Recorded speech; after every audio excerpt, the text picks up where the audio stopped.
হ্যাঁ guys, welcome to my channel RC official. তো আর কি বলবো, আমার আর অবস্থা খারাপ খুব। ট্রেনে এত ঠান্ডা লেগেছে আর বলো না, খুবই ঠান্ডা লেগেছিল।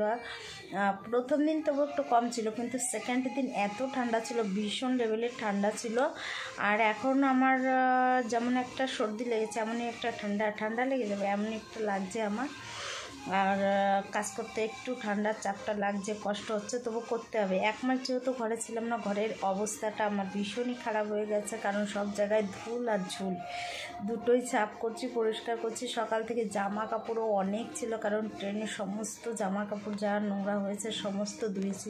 কত জামা কাপড়ই ধুয়েছি আমি, দেখো অনেক জামা কাপড় ধুয়েছি আমি। তারপর হচ্ছে গিয়ে বাইরে দিয়েছি, তারপরে এখনও মেলতে পারিনি, অনেক বাকি রয়েছে, তো সমস্ত কিছু ধুয়েও দিয়েছি। তারপর হচ্ছে গিয়ে জামা কাপড়টা ধুয়ে তারপর হচ্ছে ফ্রিজটা সাফ করে নিয়েছি। ফ্রিজটাও খুবই আমার ছিল, নোংরা ছিল, ফ্রিজটা একদম সুন্দর করে পরিষ্কার করে নিয়েছি।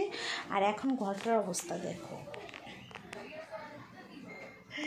ঘরের অবস্থাটা একদম বেহাল, আমার ঘরটার হাল নেই। এখন ঘরটা পরিষ্কার করতে হবে। সমস্ত জায়গায় কেমন ঝুল জমে গেছে, এই সমস্ত জায়গাগুলো সব ঝুল জমা ছিল, সব পরিষ্কার করলাম, সব পরিষ্কার করে দিয়েছি। এখন হচ্ছে নিচটা পরিষ্কার করতে হবে আমার, কোথায় কোথায় নোংরা আছে জিনিসগুলো সরিয়ে সমস্ত পরিষ্কার করে নিতে হবে।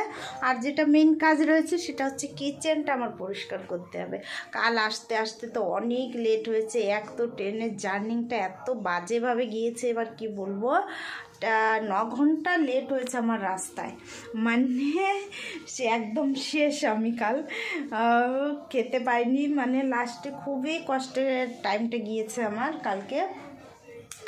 যেখানে আমার আসার কথা ছিল 6টায়, সেখানে এসেছি, কিন্তু আমি ঘরে কটা বেজেছে, 5টা বেজে গেছে ঘরে আসতে আসতে।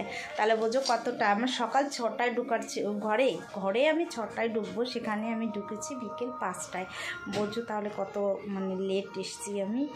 আর লেট এসছি তারপর হচ্ছে গিয়ে এসে রান্না বাড়া করতে হয়েছে, করে খেয়ে দিয়ে তারপর শরীর এতটাই ক্লান্ত ছিল যে আর কোনো কাজ করতে পারিনি, খেয়ে দিয়ে শুয়ে পড়েছি।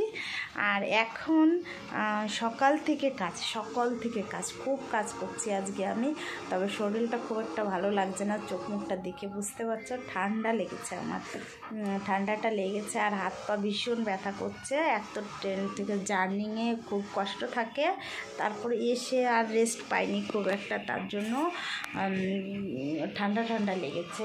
আর এই খিড়কিগুলো খুব একটা মানে পরিষ্কার করতে হবে, আমার দোল জমে গিয়েছে। মিস্টার ছিল ঘরে, কিন্তু সেও তো কাজের টাইমে পাইনি, কাজে থাকে যেহেতু টাইম পাইনি, তা আমার সমস্ত কিছু করতে বার করছি ধীরে ধীরে।